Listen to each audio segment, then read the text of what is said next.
Hello ವೀಕ್ಷಕರೇ, ಮಮತಾ ಫುಡೀಸ್ಗೆ ಸ್ವಾಗತ ಸುಸ್ವಾಗತ. ಇವತ್ತಿನ ಸ್ಪೆಷಲ್ಲು ಮದ್ದೂರು ವಡೆ ಮಾಡೋದು ಹೆಂಗೆ ಅಂತ ಹೇಳ್ಬಿಟ್ಟು ನೋಡೋಣ.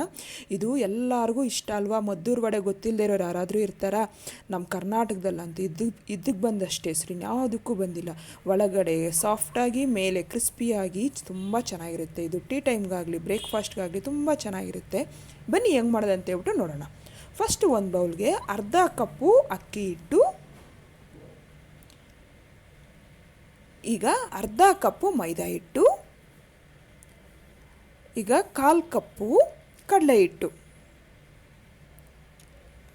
ಹಾಕ್ಬಿಟ್ಟು, ಈಗ ಇದಕ್ಕೆ 1 ಟೀ ಸ್ಪೂನು ಜೀರಿಗೆ, 1 ಟೀ ಸ್ಪೂನು ಕಡಲೆಬೇಳೆ, 2 ಒಣಮೆಣಸಿನ್ಕಾಯಿನ ಈ ಥರ ಸ್ವಲ್ಪ ಪುಡಿ ಮಾಡ್ಕೊಂಡಿದ್ದೀನಿ, ಅದನ್ನು ಹಾಕ್ತಾಯಿದ್ದೀನಿ ಅರೋಮೆಟಿಕ್ ಆಗಿರಲಿ ಅಂತೇಳ್ಬಿಟ್ಟು. ಉಪ್ಪು ರುಚಿಗೆ ನೋಡ್ಕೊಂಡು ಹಾಕ್ಕೋಬೇಕು.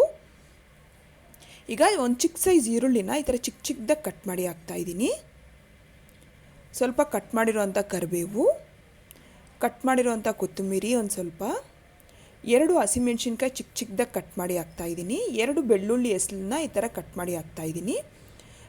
ಬಿಸಿಯಾಗಿರೋವಂಥ ಎಣ್ಣೆನ 2 ರಿಂದ 3 ಟೇಬಲ್ ಸ್ಪೂನಷ್ಟು ಹಾಕ್ತಾಯಿದ್ದೀನಿ. ಚೆನ್ನಾಗಿ ಬಿಸಿ ಇರಬೇಕು. ಹಾಕ್ಬಿಟ್ಟು ಎಲ್ಲ ಚೆನ್ನಾಗಿ ಮಿಕ್ಸ್ ಮಾಡ್ತಾಯಿದ್ದೀನಿ. ನೀವು ಇನ್ನು ಕಡಲೆ ಬೀಜನ, ಗೋಡಂಬಿನ ಎಲ್ಲ ಹಾಕ್ಕೋಬೋದು.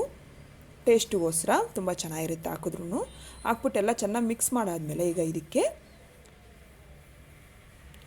ನೀರು ನೋಡಿಕೊಂಡು ನಾವು ಮಿಕ್ಸ್ ಮಾಡ್ಕೋಬೇಕು. ತುಂಬ ಒಂದೇ ಸಲ ನೀರು ಹಾಕೋದು ಬೇಡ, ನೋಡಿಕೊಂಡು ಮಿಕ್ಸ್ ಮಾಡ್ಕೊಳ್ಳಿ. ಸ್ವಲ್ಪ ಅದು ತುಂಬ ಮೆತ್ತಗಿರಬಾರ್ದು, ಅದು ಹಿಟ್ಟು ಕಲಸಿದ ಮೇಲೆ ಸ್ವಲ್ಪ ಗಟ್ಟಿಯಾಗೇ ಇರಬೇಕು. ನೋಡಿ ಈ ಥರ ಎಲ್ಲ ಚೆನ್ನಾಗಿ ಈ ಥರ ಇರಬೇಕು. ಅದನ್ನು ಒಂದು ಚೆನ್ನಾಗಿ 2 ರಿಂದ 3 ನಿಮಿಷ ಚೆನ್ನಾಗಿ ನಾದ್ಕೋಬೇಕು. ನೋಡಿ ಈ ಥರ ಆಗುತ್ತೆ. ಈಗ ಒಂದು ಈ ಥರ ಪಾಲಿಥೀನ್ ಪೇಪರ್ ತೊಗೊಂಡು ಅದ್ರ ಮೇಲೆ ಒಂದು ಸ್ವಲ್ಪ ಎಣ್ಣೆ ಹಾಕಿ, ಒಂದು ದೊಡ್ಡ ನಿಂಬೆಹಣ್ಣು ಗಾತ್ರದಷ್ಟು ತೊಗೊಂಡು ಅದನ್ನು ನೈಸಾಗಿ ಈ ಥರ ಬಾಲ್ ಥರ ಮಾಡಿಕೊಂಡು ಸ್ವಲ್ಪ ದಪ್ಪಕ್ಕೆ ತಟ್ಕೋಬೇಕು. ತುಂಬ ತೆಳ್ಳಕ್ಕೆ ಮಾಡ್ಕೋಬಾರ್ದು, ಸ್ವಲ್ಪ ದಪ್ಪನೇ ಇರಬೇಕಿದು. ಈ ಥರ ತಟ್ಕೊಂಡು ಮಾಡಿ ಇಷ್ಟು ದಪ್ಪ ಇರಬೇಕು, ತುಂಬ ದಪ್ಪ ಇರೋದು ಬೇಡ. ಇವಾಗ ಎಣ್ಣೆ ಚೆನ್ನಾಗಿ ಕಾದಿರಬೇಕು. ಫ್ಲೇಮು ಮೀಡಿಯಮ್ ಫ್ಲೇಮಲ್ಲಿ ಇಟ್ಕೊಂಡು ಈಗ ಇದನ್ನು ಲೈಟ್ ಗೋಲ್ಡನ್ ಕಲರ್ ಬರೋವರೆಗೂ ಮೀಡಿಯಮ್ ಫ್ಲೇಮಲ್ಲಿ ಇಟ್ಕೊಂಡೆ ನಾವು ರೋಸ್ಟ್ ಮಾಡ್ಕೋಬೇಕು. ಇದನ್ನು 2 ಸೈಡು ಇನ್ನೊಂದು ಸೈಡು ಈ ಥರ ಫ್ಲಿಪ್ ಮಾಡ್ಕೋಬೇಕು. ನೋಡಿ ಆಗಿದೆ, ಅಷ್ಟೇ. ಈಗ ನಾನು ಎಣ್ಣೆಯಿಂದ ತೆಗಿತಾ ಇದ್ದೀನಿ, ಲೈಟ್ ಗೋಲ್ಡನ್ ಕಲರ್ ಬಂದಿದೆಯಲ್ಲ. ಇವಾಗ ಅದು ತಣ್ಣಗಾದ್ಮೇಲೆ ಫುಲ್ ಕಲರ್ ಬರುತ್ತೆ. ಅಷ್ಟೇ ಆಗಿದೆ. ನೀವು ಮನೇಲಿ ಟ್ರೈ ಮಾಡಿ.